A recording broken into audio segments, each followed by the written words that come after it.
அனைவருக்கும் வணக்கம். நான் உங்கள் ஜெயம் வேணுகோபால். உங்கள் ஜாதகத்தில் யோக காலம். யோக காலம் அப்படின்னா அதிர்ஷ்டம், பணம், காசு, சொத்து, சுகம் இதெல்லாம் அதிகமாக கிடைக்கக்கூடிய காலம். அதிர்ஷ்டம் வரக்கூடிய காலகட்டம் தான் யோகத்துடைய காலம்.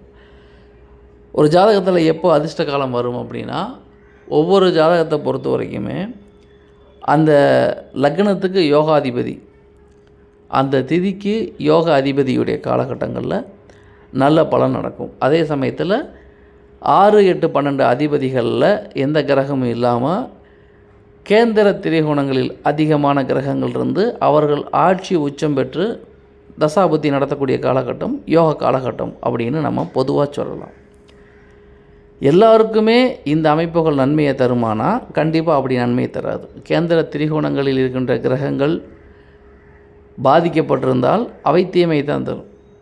6, 8, 12 இருக்கக்கூடிய கிரகங்கள் பாதிக்கப்பட்டிருந்தால் அவைகள் நன்மையை தான் தரும். அப்போ பொதுவாக இந்த கிரகம் நன்மையை தரும், இந்த கிரகம் தீமையை தரும்னு பொதுவாக சொல்ல முடியாது. ஒவ்வொரு ஜாதகத்தை பொறுத்தும் யோக காலங்கள் மாறுபடும். அப்போ நம்ம பொதுவாக டீஃபால்ட்டாக சொல்லணும் அப்படின்னா, பாதிப்பில்லாத 5, 9 அதிபதிகளுடைய தசாபதி காலகட்டம், பாதகம் இல்லாத 11ஆம் அதிபதி தசாபதி காலகட்டம் ஒரு ஜாதகருக்கு திருப்தியான வாழ்க்கை, வளமான வாழ்க்கையை பொதுவாக தந்துவிடும். ஆனால் 5, 9 அப்படிங்கிறது பாக்கியம், பூர்வ புண்ணியம்.